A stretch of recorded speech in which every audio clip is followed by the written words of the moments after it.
শুভ দুপুর। আমন্ত্রণ ব্যবসা বাণিজ্য আর অর্থনীতির সবশেষ সংবাদ ও বিশ্লেষণ নিয়ে নিউজ 24 এর নিয়মিত আয়োজন নিটল টাটা বিজনেস আওয়ারে আপনাদের সাথে আছি আমি হোসাইন শাহাদাত। রবি থেকে বৃহস্পতিবার দুপুর 1টায় প্রচারিত হচ্ছে আমাদের এই অনুষ্ঠান। গোটা আয়োজনে দেশ বিদেশের ব্যবসা বাণিজ্যের সবশেষ খবর ছাড়াও থাকছে খবরের বিশ্লেষণ। এছাড়াও শেয়ার বাজার ও মুদ্রা বাজারের আপডেট সহ জানাবো আন্তর্জাতিক বাণিজ্যের হালচাল। অর্থ পাচারকারীদের শান্তিতে থাকতে দেওয়া হবে না, তাদেরকে দৌড়ের উপর রাখা হবে। দায়িত্ব নিয়েই একথা বলেন নতুন governor doctor Hasan H Mansur. Bank সংস্কারে জোর দেওয়ার কথা জানিয়ে গভর্নর বলেন, এ খাতের বেহাল অবস্থার জন্য দায় আছে বাংলাদেশ ব্যাংকেরও। এদিকে মানুষের কষ্ট লাঘবে মূল্যস্ফীতি নিয়ন্ত্রণে জোর দেওয়ার কথা জানিয়েছেন অর্থ উপদেষ্টা ডক্টর সালেউদ্দিন আহমেদ। রিজার্ভ চুরি সহ গত 1.5 দশকে অনিয়ম দুর্নীতির নানা অভিযোগ ব্যাংকিং খাতে। 22,000 কোটি টাকার খেলাপি ঋণ বেড়ে দাঁড়িয়েছে 1,08,000 কোটিতে। ঋণের নামে বের করে নেওয়া হয়েছে ব্যাংকের টাকা। লুটপাটের শিকার অনেক ব্যাংক এখন খাদের কিনারে। তাই নতুন গভর্নরের অগ্রাধিকারের তালিকায় ব্যাংকিং খাতের সংস্কার।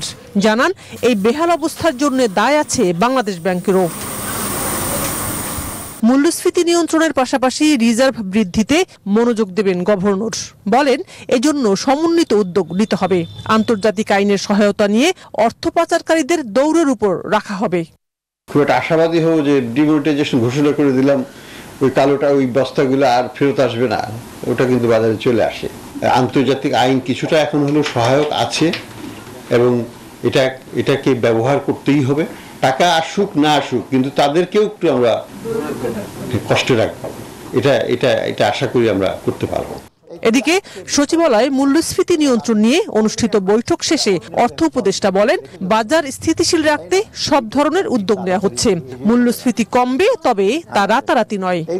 ইতিমধ্যে আমরা কিছুটা দেখতে পাচ্ছেন তো, আমি শুনছি সবজির দাম একটু কমে গেছে, এই কারণেই হোক এটা ইমেজ আসছে করবে।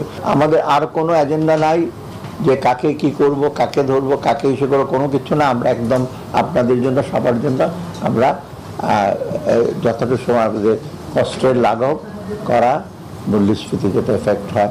সিন্ডিকেট, দুর্নীতি ও অর্থ পাচার সবকিছুই সরকারের নজরে আছে বলে জানান অর্থ উপদেষ্টা। শানাজি ইয়াসমিন, নিউজ 24, ঢাকা। গত 15 বছরে ব্যাংকিং খাতকে ধ্বংসের দ্বার প্রান্তে নিয়ে যাওয়া হয়েছে। এখন সময় এসেছে ব্যাংক খাতে শৃঙ্খলা ফিরিয়ে আনার। অনিয়ম আর দুর্নীতির সাথে জড়িত ব্যাংক পরিচালকদের সম্পদ জব্দ করে তাদের দেশ ত্যাগে নিষেধাজ্ঞার দাবি জানিয়েছেন ব্যবসায়ী নেতারা। বুধবার রাজধানীর একটি হোটেলে বেসরকারি উন্নয়ন সংস্থা সিপিডি আয়োজিত সংলাপে এসব কথা উঠে আসে। ব্যাংকিং সেক্টর সিচুয়েশনটা যতটা খারাপ আপনারা ভাবছেন সকলে মিলে, তার চেয়ে অনেক বেশি খারাপ। এটাকে যে কি করে গেছে গত 14-15 বছরে, এটা বললাম তো, বলতে বোঝাতে অনেক সময় লাগবে। আপনারা তো খবরের কাগজে কয়েকটা দেখেন, কয়েকটা বড় বড় নাম দেখেন, আসলে যে কত নাম আছে এটা কি বলবো আপনাকে। যে লুটপাট হয়েছে, এখানে ব্যাংকের যারা ডাইরেক্টর আছে, they cannot leave Bangladesh. They should be travel embargo immediately. All the credit card should be stopped and all the bank directors accounts should be frozen. Only after that, যখন হিসাব পাই করে হিসাব দিবে, only then they will be allowed to leave. দর্শক, এই মুহূর্তে আমরা একটু ঘুরে আসতে চাই বাংলাদেশ ব্যাংকে। সেখানে বাংলাদেশ ব্যাংক ওয়েলফেয়ার অ্যাসোসিয়েশনের সংবাদ সম্মেলন করছে বিভিন্ন দাবিতে। আমরা একটু দেখে আসতে চাই তারা কি বলছেন। 5 নম্বর যে দাবি জানিয়েছি সেটা হলো, বাংলাদেশ ব্যাংকের গভর্নর পদকে সাংবিধানিক পদে অন্তর্ভুক্ত করুন, পূর্ণ মন্ত্রীর মর্যাদা প্রদান এবং গভর্নর হিসেবে খ্যাতিসম্পন্ন অর্থনীতিবিদ বা কেন্দ্রীয় ব্যাংকের কর্মকর্তাদের নিয়োগ প্রদান করার জন্য। আপনারা জেনে থাকবেন যে বাংলাদেশ বিভিন্ন দেশের যে গভর্নর নিয়োগ হয় সেগুলো বেসিক্যালি, আপনার যদি যুক্তরাষ্ট্রেটা দেখি, সে জায়গায় সিনেটের অনুমোদন ক্রমে রাষ্ট্রপতি কেন্দ্রীয় ব্যাংকের গভর্নর নিয়োগ করে থাকেন। কেন্দ্রীয় ব্যাংকের গভর্নরের মর্যাদা বিভিন্ন দেশেই অনেক উন্নত, কিন্তু আমাদের দেশের কেন্দ্রীয় ব্যাংকের মর্যাদাটা হলো ক্যাবিনেট সেক্রেটারির নিচে, যার কারণে উনি মন্ত্রণালয়ের কোনো প্রভাব থেকে আসলে মুক্ত থাকাটা কঠিন হয়ে পড়ে। ব্যক্তিগত সম্পর্ক বা ব্যক্তিগত অবস্থান দিয়ে অনেক কিছু নিয়ন্ত্রিত হয়। স্বাভাবিকভাবেই আমরা চাইব কেন্দ্রীয় ব্যাংকের গভর্নর পদকে সাংবিধানিক পদে অন্তর্ভুক্ত করে একে পূর্ণ মন্ত্রীর মর্যাদা প্রদান করা হোক। এছাড়া 6 নম্বরে ডেপুটি গভর্নর এবং বিএফআইউ প্রধানের পদকে বাংলাদেশ ব্যাংকের নিয়মিত পদে রূপান্তর করার জন্য এবং সিনিয়র সচিব পদমর্যাদা প্রদান করার জন্য আমরা দাবি জানিয়েছি। আপনারা জানেন বর্তমানে ডেপুটি গভর্নর এবং বিএফআইউ প্রধানের পদটি চুক্তিভিত্তিক হয়। উক্ত পদ সমূহে নিয়োগ পাওয়ার লক্ষ্যে কর্মকর্তাগণের মধ্যে একজনের অসুস্থ প্রতিযোগিতা হওয়ার সুযোগ থাকে, যা সরাসরি সুশাসনকে বাধাগ্রস্ত করতে পারে। কাজেই কর্মকর্তাদের মধ্যে সম্ভাব্য অসুস্থ প্রতিযোগিতা দূর করতে ডেপুটি গভর্নর এবং বিএফআইউ প্রধানের পদটিকে কেন্দ্রীয় ব্যাংকের প্রমোশনাল পদে রূপান্তর করা উচিত। এছাড়া কেন্দ্রীয় ব্যাংকের ডেপুটি গভর্নর পদটি বেতন ভাতায় গ্রেড 1-এর ন্যায় হলেও তারা গ্রেড 1-এর মর্যাদা থেকে বঞ্চিত। দর্শক, আমরা এতক্ষণ বাংলাদেশ ব্যাংকে ছিলাম, সেখানে সংবাদ সম্মেলন করছিলেন বাংলাদেশ ব্যাংক ওয়েলফেয়ার অ্যাসোসিয়েশন। তারা বিভিন্ন দাবি দাওয়া নিয়ে কথা বলছিলেন। এই মুহূর্তে আমরা আলোচনায় যেতে চাই, ব্যাংকিং খাত নিয়ে আমরা আলোচনা করব। আমাদের সাথে যুক্ত হয়েছেন সিপিডির নির্বাহী পরিচালক ডক্টর ফাহমিদা খাতুন। ডক্টর ফাহমিদা খাতুন, আপনাকে স্বাগত জানাচ্ছি।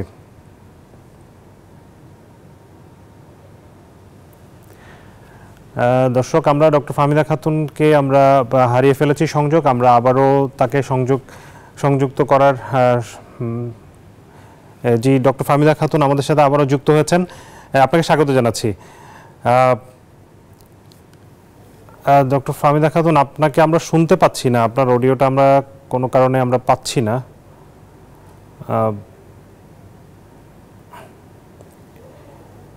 একটু কি চেক করা? আমি শুনতে পাচ্ছি আপনাদের। জি, এখন শুনতে পাচ্ছি আপনাকে। জি, আচ্ছা বলুন। হ্যাঁ জি, আসলে যেটি জানতে চাচ্ছি যে বাংলাদেশের আসলে গত 10-15 বছরের যে অর্থনীতি, সেটি একরকম ভাবে চলেছে। নতুন একটি সরকার এসছে, নতুনভাবে সবকিছু চিন্তাভাবনা করা হচ্ছে, নতুন গভর্নর দেওয়া হচ্ছে। তিনি গতকালই বলেছেন যে যারা অর্থ পাচার করেছে তাদেরকে আসলে শান্তি দেওয়া হবে না। কিন্তু আমার প্রশ্নটা হচ্ছে, আসলে যারা অর্থগুলো পাচার করেছে সে অর্থ ফিরিয়ে আনা দেশের সেটা কোন প্রক্রিয়া হতে পারে, আদৌ কি সম্ভব, সেই বিষয়ে আসলে কি প্রক্রিয়া অনুসরণ করা যেতে পারে? দেখুন, আমাদের দেশে এবং আন্তর্জাতিকভাবেও মানি লন্ডারিং এর বিভিন্ন আইন আছে এবং সেই আইনের প্রেক্ষিতেই কিন্তু ওগুলো প্রয়োগ করে দেশে ফেরত আনা সম্ভব, কিন্তু এটা একটা জটিল প্রক্রিয়া। এবং আপনি লক্ষ্য করে থাকবেন যে বাংলাদেশ ব্যাংকের গভর্নর মহোদয় বলেছেন যে এটা কতখানি উনি আনতে পারবেন না পারবেন, সেটা একটা প্রক্রিয়াটা জটিল এবং দীর্ঘ, কারণ এবং পরিমাণও অনেক বেশি, কিন্তু উনি চেষ্টা চালাবেন এবং যার ফলে কিনা যারা নিয়ে গেছে তারা কিন্তু স্বস্তিতে থাকতে পারবে না। সুতরাং এটার জন্য যে ধরেন যে জনবল, দক্ষতা এবং আন্তর্জাতিক সহযোগিতা এবং বিরাট একটা সময়ও দরকার পড়বে। তো সেটা কিন্তু অসম্ভব কিছু না, কিন্তু যেটা বললাম যে অনেক একটা দীর্ঘ এবং জটিল প্রক্রিয়া হবে। জি, অর্থ ফিরিয়ে আনা যেমন আসলে গুরুত্বপূর্ণ, কিন্তু তার চেয়ে গুরুত্বপূর্ণ আসলে আমাদের অভ্যন্তরীণ ব্যাংকিং ব্যবস্থা যে বিশৃঙ্খলভাবে চলছিল, যাচ্ছে তাইভাবে চলছিল, সেই জায়গাটাতে একটা কাঠামোগত সংস্কার এবং একটা সিস্টেমের মধ্যে নিয়ে আসা, যেটি আসলে এতদিন হয়নি।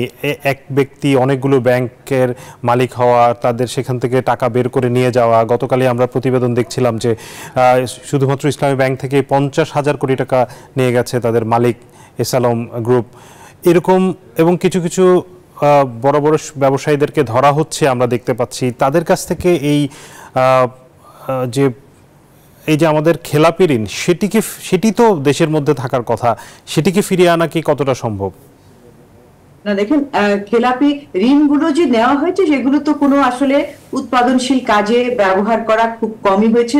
মূল উদ্দেশ্যটা হচ্ছে যে এগুলোকে দেশের বাইরে নিয়ে যাওয়া এবং যে আমরা ইলিসিট ফাইন্যান্সিয়াল ফ্লো, আপনি যেটা বলছেন যে মানি লন্ডারিং হয়েছে, যে সেগুলি ফেরত আনা, এবং সেটা আসলে উৎপাদনশীল খাতে যেহেতু ব্যবহার হয় না, বাংলাদেশের যে কর্মসংস্থান তৈরি কিংবা অর্থনৈতিক প্রবৃদ্ধিতে সহায়তা করা, সেটা হয়নি।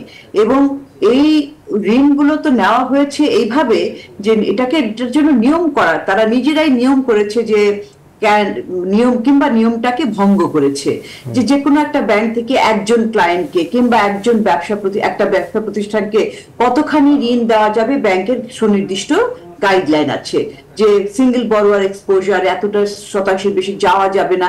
এবং তারপরে হচ্ছে যে যখন ঋণটা শ্রেণীকৃত হবে, শ্রেণীকৃত করার জন্য যে কত পরিমাণ টাকা দেওয়া হবে সেটাও 2% মাত্র নামিয়ে নেওয়া হয়েছে, এবং তারপরে রাইট অফ করার যে সময়সীমাটা সেটাও কমানো হয়েছে। এই সমস্ত কিন্তু তারা নিজেদের মতো করে, এই ঋণ খেলাপিরাই কিন্তু এই কয়েকটা ব্যাংকের কথা বলছেন, এখন ইসলামী ব্যাংকগুলোর কথা বলছেন, তারপরে যে এখন আরো একটি ব্যাংকের যে ব্যাংকের মালিক এবং ফাইন্যান্সিয়াল সেক্টরের একজন আলোচিত যে ব্যক্তি যে নিজেই কিন্তু খুব এটার উপরে প্রভাব বিস্তার করতেন এবং বর্তমানে তাকে অ্যারেস্ট করা হয়েছে। তো এইরকম জিনিসগুলা তারা যে করতেন, কেন করতেন? করার তো সুযোগ ছিল।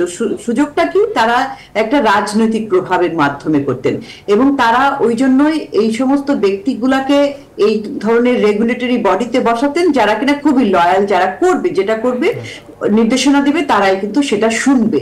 এবং এটা কিন্তু এই যে বহিঃপ্রকাশগুলো, এই বহিঃপ্রকাশগুলো আমি বলবো যে এটা তো একটা ক্ষত, এই ক্ষতটা আসলে বড় সমস্যার একটা বহিঃপ্রকাশ। মূল জায়গাটা তো হচ্ছে যে এই যে কাঠামোগত দুর্বলতা সৃষ্টি হয়েছে, বহুদিন ধরে প্রতিষ্ঠান দুর্বল থেকে দুর্বল করে দেওয়া হয়েছে এবং কাঠামোগত সংস্কার করা হয়নি। প্রতিষ্ঠানগুলিকে শক্তিশালী করার চেষ্টা না করে বরঞ্চ এটাগুলোকে দুর্বল করা হয়েছে।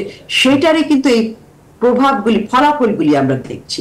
এবং বড় বড় গুলা তো আমরা দেখতে পাচ্ছি, আপনার অনেক মাঝারি ছোট অসংখ্য রয়েছে। তো এই যে একটা connivance, in connivance with various groups who are powerful, তাদের মাধ্যমে করা হয়েছে। সেগুলোই এখন কিন্তু বিরাট দায়িত্ব এসেছে নতুন ইন্টারিম গভর্নমেন্টের কাছে, প্রত্যাশা মানুষের যে এই তাদেরকে ধরার কথা। এবং শুধু তা না, এই যে তাদেরকে টাকাগুলি আদায়ের জন্য কিভাবে করা হবে, তারা তাদের যে সম্পদ আছে সেগুলিকে জব্দ করে সেগুলিকে লিকুইডেট করে ব্যাংকে টাকা ফেরত দিতে হবে, কারণ এই ব্যাংকের টাকাগুলি আসলে জনগণের টাকা। এবং তাদেরকে তারা যে ধরনের সুযোগ সুবিধা আন্তর্জাতিকভাবে তারা ক্রেডিট কার্ড, মাস্টার কার্ড, বিভিন্ন ধরনের এই সমস্ত কোম্পানির কাছে লিখে তাদের জব্দ, তাদের কার্ডগুলো ইমিডিয়েটলি বন্ধ করতে হবে। তো এবং যেটা এর আগে বললাম যে টাকা ফিরিয়ে আনার ব্যাপারে অবিলম্বে উদ্যোগ নেওয়ার কথা, উদ্যোগ নিতে হবে। জি, এখানে তো আসলে ব্যাংকগুলোর যে পরিচালকরা আছেন তাদেরও একটি বড় দায় আছে, তাদের যোগ সাজসে তো এগুলো হয়েছে। এখন যারা ব্যাংকের পরিচালক আছে তাদের ব্যাপারে কি ব্যবস্থা নেওয়া যেতে পারে? গতকাল একজন ব্যবসায়ী বলছিলেন যে তাদের যাতে দেশ ত্যাগ করতে না পারে বা তারা যাতে তাদের সম্পদ মানে জব্দ করা, এই জায়গাটাতে আসলে করার সুযোগ আছে। হ্যাঁ, এই যে পরিচালক যে নিয়োগ, এই পরিচালক নিয়োগটাও কিন্তু আপনার ওই বড় একটা যে স্কিম সেটারই অংশ। পরিচালক, ব্যাংকের মালিক এবং কোনো ক্ষেত্রে যে ব্যাংকের ঊর্ধ্বতন কর্মকর্তারা, সেরকম ভাবেই তাদের লোকজনকে কিন্তু নেওয়া হয় যাতে কিনা তারা সহযোগিতা করতে পারে। তো এই জন্য যে সমস্ত ব্যাংকগুলো এখন খুবই সমস্যার মধ্যে রয়েছে, এখানে অনেক ধরনের যে ঋণ জালিয়াতি ইত্যাদি রয়েছে, ঋণ খেলাপি রয়েছে, সেগুলোর পুরোপুরি পরিচালক এবং ঊর্ধ্বতন কর্মকর্তা এবং যারা ঋণ খেলাপি তাদের সবার এখানে তারা যাতে দেশ ত্যাগ না করতে পারে সেখানে একটা উদ্যোগ নেওয়ার দরকার আছে। এই কাজগুলো কিন্তু অনেক বহুমুখী কাজ, তো সেগুলো নিশ্চয়ই করা হবে এবং তাদের নজরেও আছে। কারণ আমাদের যে বিশ্বাস, আমরা দেখছি যে এই যে মূল এই তত্ত্বাবধায়ক এই অন্তর্বর্তীকালীন সরকারটাই এসেছে যে এই সমস্যাগুলি সমাধান করার জন্য, এই যে দুর্নীতি, ব্যাপক ঋণ খেলাপি, ব্যাপক অব্যবস্থাপনা, এইগুলোকে দূর করার জন্য। জি, এই সরকারের আসলে সবচেয়ে বড় চ্যালেঞ্জ একদিকে একটি স্থিতিশীল পরিবেশ তৈরি করা, রাজনৈতিক দলগুলোর মধ্যে আস্থা ফেরানো এবং একটা নির্বাচনের পরিবেশ তৈরি করা। অন্যদিকে অর্থনীতি আসলে আমাদের গত 2-3 বছরে যেই ধরনের অর্থনীতির বর্তমান অবস্থা, রিজার্ভের অবস্থা, মূল্যস্ফীতির অবস্থা, সবকিছু মিলিয়ে একটি জিনিস ভালো যে অর্থনীতি দেখার জন্য যে ব্যক্তিগুলোকে আনা হয়েছে, বিশেষ করে অর্থ উপদেষ্টা এবং গভর্নর, তাদের তো অনেক চ্যালেঞ্জ আছে। আপনার কাছে কি মনে হয় তারা কি এই অর্থনৈতিক অবস্থা থেকে উত্তরণ করতে পারবেন, তাদের যেই লোকবল আছে বা যাদের যে সম্পদ আছে সবকিছু মিলিয়ে? না, অবশ্যই আমাদের তো লোকবল তো রয়েছে অনেক, সেটার কোনো ঘাটতি নাই। বিষয়টা হচ্ছে যে এই লোকবলকে সঠিক কাজে লাগানো। যারা দায়িত্ব আছে প্রাপ্ত তারা তো যোগ্য এবং তারা সৎ, সুতরাং এবং তারা চায় যে তারা দেশপ্রেমিক, তারা চায় দেশের ভালো হোক। তো যেই লোকবল আছে সেখান থেকে যদি কোনো দুর্নীতিগ্রস্ত লোক পাওয়া যায় সেগুলো কিন্তু বাদ দিয়ে পুরোপুরি ভাবে নতুন ভাবে করতে হবে, কিন্তু সেটা দিয়েই সম্ভব। এবং যদি সম্ভব না হয় খুব দ্রুত প্রশিক্ষণ এবং মানি লন্ডারিং এর জন্য তো বাংলাদেশ ব্যাংকের যে আছে মানি লন্ডারিং ইউনিট আছে, এটাকে নিয়ন্ত্রণ করার জন্য, এটার থেকে টাকা ফেরত আনার জন্য সেগুলোকে আরো সচল করা, প্রয়োজনে সেগুলোকে মানব সম্পদ দিয়ে আরো ভরে মানে এটাকে শক্তিশালী করা, সেটা তো কোনো সমস্যা না। সমস্যা হচ্ছে যে আপনার আগে এতদিন সমস্যা ছিল যে আপনি নিয়তটাই কি, আপনার উদ্দেশ্যটাই কি, মোটিভটাই তো খারাপ ছিল। তো এখানে মোটিভটা খারাপ আছে, আপনার দেশপ্রেম আছে, সততা আছে, সুতরাং অন্য কিছু সমস্যাটা হবে না, সেটা সম্ভব হবে। এই মুহূর্তে আপনার কাছে কি মনে হয় যে প্রথম উদ্যোগগুলো আসলে কি নেওয়া উচিত? অর্থনীতির ক্ষেত্রে যে সবসময় বলে এসেছি যে অর্থনীতির তো কোনো সূচকই ভালো অবস্থায় নেই, অর্থনৈতিক স্থিতিশীলতাটা ভঙ্গুর হয়ে গেছে। তো সেই জন্য মূল বিষয়টা এখন ইমিডিয়েটলি যেটা করার কথা, আমাদের যে উচ্চ মূল্যস্ফীতির চাপে মানুষের জনজীবনে নাভিশ্বাস উঠে গেছে, এই মূল্যস্ফীতির চাপটা কমিয়ে আনা, মূল্যস্ফীতির হারটা নিচের দিকে নামিয়ে আনার জন্য যে ব্যবস্থা করা, যেটা কিনা আগের যে অর্থ মন্ত্রণালয় কিংবা বাংলাদেশ ব্যাংক তারা কিন্তু করেনি। বাংলাদেশ ব্যাংক তাদের নিজেদের হাতের যে মুদ্রানীতির টুল সেগুলি ব্যবহার করেনি ইচ্ছা মতো, কারণ তারা সুদের হারে হাত দিতে চায়নি, সেগুলোকে নামিয়ে রেখেছিল অনেকদিন, কারণ তাদের ওই যে কিছু গোষ্ঠীকে সহায়তা করার জন্য, তাদের সুবিধার জন্য। তারপরে হচ্ছে যে তারা আমাদের মুদ্রানীতির সাথে আমাদের যে আর্থিক নীতির সেগুলো সমন্বয় ছিল না। আর্থিক নীতিতে আপনি দেখেন খরচ, প্রশাসনিক ব্যয় কমানো, এটার দিকে কোনো নজর ছিল না একই ধরনের এই সংকটের সময়। সুতরাং এই সমস্ত পদক্ষেপ নিয়ে, এবং তার পাশাপাশি হচ্ছে যে আপনার যারা দরিদ্র, যারা এক ফিক্সড ইনকাম গ্রুপের জনগণ রয়েছে, তাদেরকে অবিলম্বে সহায়তা দেওয়া, প্রত্যক্ষ সহায়তা, নগদ সহায়তা দেওয়া, এবং তারপরে খোলা বাজারে বিভিন্ন পণ্য স্বল্প মূল্যে বিক্রি করার এগুলো। এবং তার পাশাপাশি আছে বাজার ব্যবস্থাপনা। বাজারে যে সিন্ডিকেশনের গড়ে উঠেছিল, এই সিন্ডিকেশনকে তো কেউ ভাঙতেও পারছিল না, প্রথমে অস্বীকারই করছিল না, এবং যারা কেউ অস্বীকার করছে যে সিন্ডিকেশন আছে, তারপরে তাদেরকে আবার বলা হতো যে তারা দেশপ্রেমিক না ইত্যাদি নানান কিছু, এবং তারা বুঝছে না বাজারের বিষয়টা।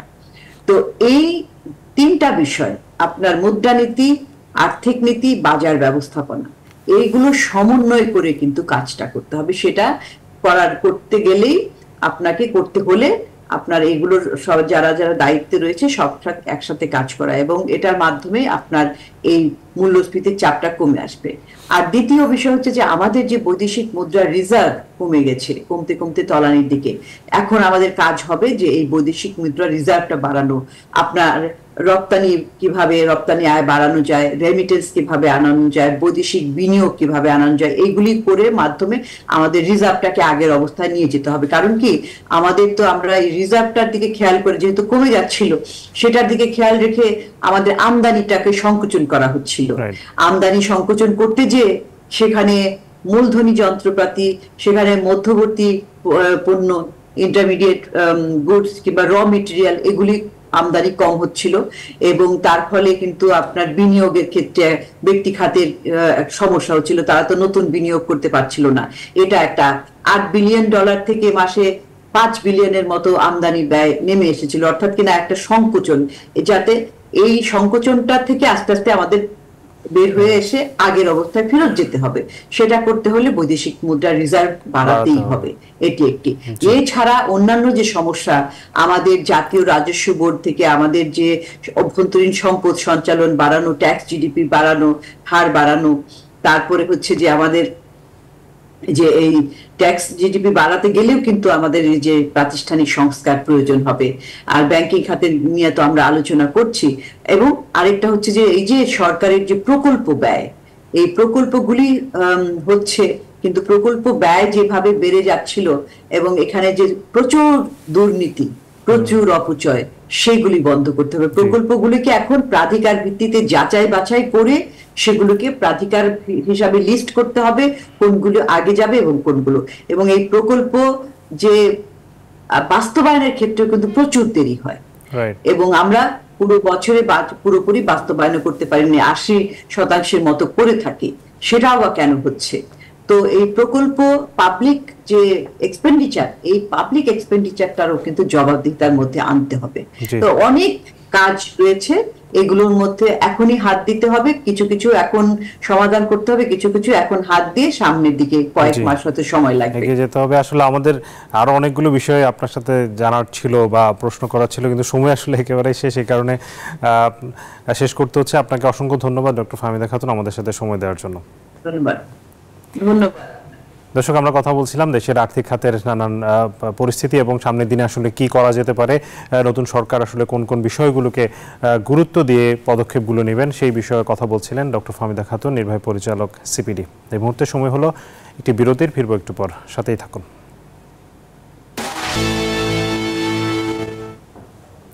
আবারও স্বাগত জানাচ্ছি বিজনেস আওয়ারে। এবারে জানাবো শেয়ার বাজারের খবর।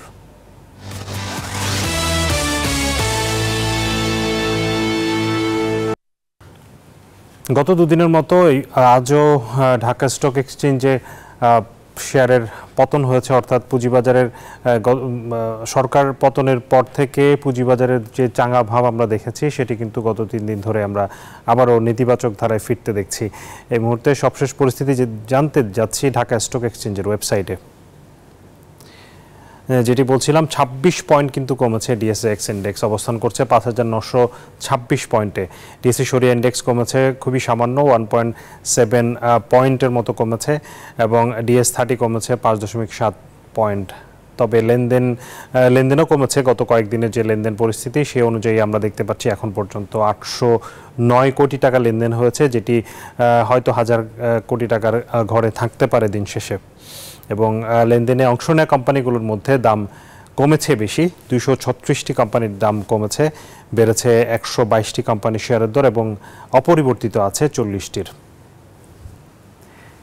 দর্শক, এবারে জানাবো মুদ্রা, স্বর্ণ ও রূপার বাজারের আপডেট ও দরদাম। শুরুতেই মুদ্রা বাজার পরিস্থিতি।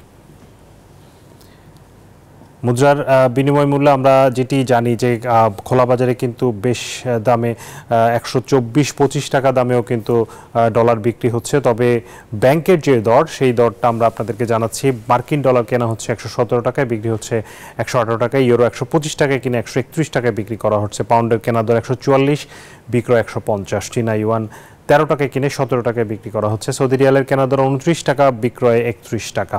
ভারতীয় রুপি 1 টাকা 32 পয়সায় কেনা হচ্ছে এবং বিক্রয় হচ্ছে 1 টাকা 45 পয়সায়। স্বর্ণের দরদাম জানাবো। 22 ক্যারেট স্বর্ণ প্রতি ভরির দাম পড়ছে 1,20,000 টাকা। 21 ক্যারেটের দাম 1,14,000 একটু বেশি। 18 ক্যারেট 98,246 টাকা এবং 81,228 টাকায় প্রতি ভরি সনাতন স্বর্ণ, অর্থাৎ যেটি পুরনো স্বর্ণ। রূপার দরদাম জানাবো। 22 ক্যারেট রূপা 2028 টাকা প্রতি ভরি। 21 ক্যারেটের দাম 2005 টাকা। 18 ক্যারেট 1714 এবং সনাতন রূপা বিক্রি হচ্ছে 1282 টাকায়। দর্শক, বিজনেস আওয়ারের সময় হলো আরও একটি বিরতি, ফিরবো একটু পর, সাথে থাকবেন আশা করছি।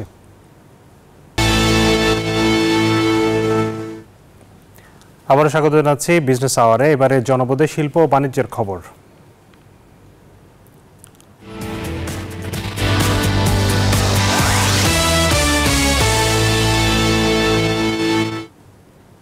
27 দিন বন্ধ থাকার পর সারা দেশে আজ থেকে আন্তনগর ট্রেন চলাচল শুরু হয়েছে। সকাল থেকে দেশের বিভিন্ন স্টেশন থেকে ট্রেনগুলো ছেড়ে যায়। স্টেশনে ছিল যাত্রীর ভিড়। দীর্ঘদিন পর ট্রেন চলাচল শুরু হওয়ায় উচ্ছ্বসিত যাত্রীরা। এর আগে 12 আগস্ট থেকে মালবাহী ট্রেন, 13 আগস্ট থেকে মেল এক্সপ্রেস, লোকাল ও কমিউটার ট্রেন চলাচল শুরু হয়। এদিকে রেলের নিরাপত্তায় সব ধরনের প্রস্তুতির কথা জানিয়েছে কর্তৃপক্ষ। বৈষম্য বিরোধী আন্দোলনের মুখে গত 18 জুলাই থেকে দেশের বিভিন্ন পথে ট্রেন চলাচল বন্ধ হয়ে যায়, আর 19 জুলাই থেকে পুরোপুরি বন্ধ হয় ট্রেন চলাচল।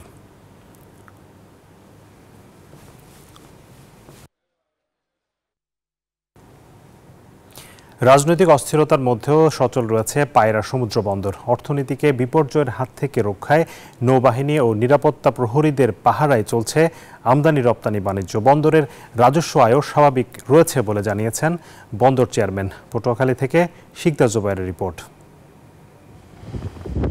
দেশের তৃতীয় সমুদ্র বন্দর পায়রা, চলমান রাজনৈতিক অস্থিরতার মধ্যেও সচলে বন্দর। নিয়মিত চলছে আমদানি রপ্তানি। বন্দরের নিরাপত্তা ছাড়াও নৌবাহিনীর 42 জন সদস্যের পাহারায় জাহাজ থেকে করা হচ্ছে পণ্য খালাসও। বন্দর কর্তৃপক্ষ জানিয়েছে, দুপুরে এমভি জি বাংডা জায়ান নামের একটি বিদেশি জাহাজ 2417 metric ton PHP pile pipe নিয়ে খালাসের উদ্দেশ্যে বন্দরে অবস্থান করছে। এছাড়াও এমভি সামির নামে আরেকটি মাদার ভেসেল 24,000 মেট্রিক টন কয়লা নিয়ে পায়রা বন্দরের আউটারে ঢুকেছে। সার্বিকভাবে প্রশাসন এবং এখানে বাংলাদেশ নৌবাহিনীর যে বেস, ওদের মাধ্যমে যে নিরাপত্তা পাচ্ছি, এটা আমাদের বর্তমান যে প্রেক্ষাপটে কোনো ধরনের কোনো অস্থিরতা বা কোনো ধরনের বিশৃঙ্খলা এখানে আমাদের হয়নি। এর আগে রোববার দুপুরে এমভি আইকা তেরিনি নামের একটি মাদার ভেসেল 24,000 মেট্রিক টন কয়লা নিয়ে বিসিপিসিএল জেটিতে ভিড়ে। একই সময় এমভি বারমুন্ডি মাদার ভেসেলটি বন্দর ছেড়ে যায়। বন্দরের কার্যক্রমের পাশাপাশি আমাদের প্রজেক্টের কাজ চলছে। এখানে প্রায় 1000 থেকে 1200 শ্রমিক প্রতিনিয়ত কাজ করছে এবং এই শ্রমিকদের আসা যাওয়া এবং কাজের ক্ষেত্রে কোনো বিঘ্ন ঘটেনি। চলতি মাসে গত 11 দিনে বন্দরে এসেছে বিদেশি 5টি মাদার ভেসেল। এ থেকে সরকারের রাজস্ব আয় হয়েছে 14,18,71,000 টাকা। এর আগে গত জুলাই মাসে আসে 11টি বিদেশি জাহাজ, যা থেকে রাজস্ব আয় হয় 25 কোটি টাকা। Desk report, news 24। এবারে বিশ্ব বাণিজ্যের খবর।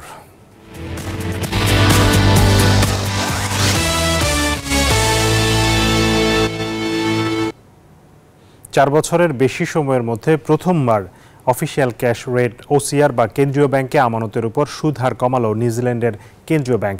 এই সিদ্ধান্তের কারণে স্থানীয় মুদ্রা কিউই ডলারের বিনিময় হারে নিম্নমুখী প্রবণতা লক্ষ্য করা গেছে।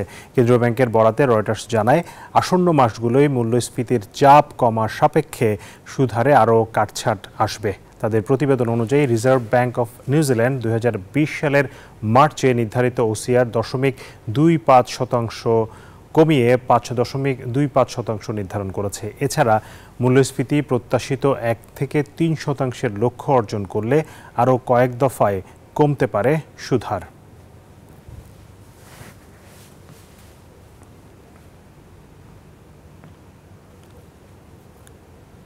দর্শক, এই ছিল বিজনেস আওয়ারের আজকের আয়োজনে। আপনাদের সবাইকে ধন্যবাদ আমাদের সাথে থাকার জন্য।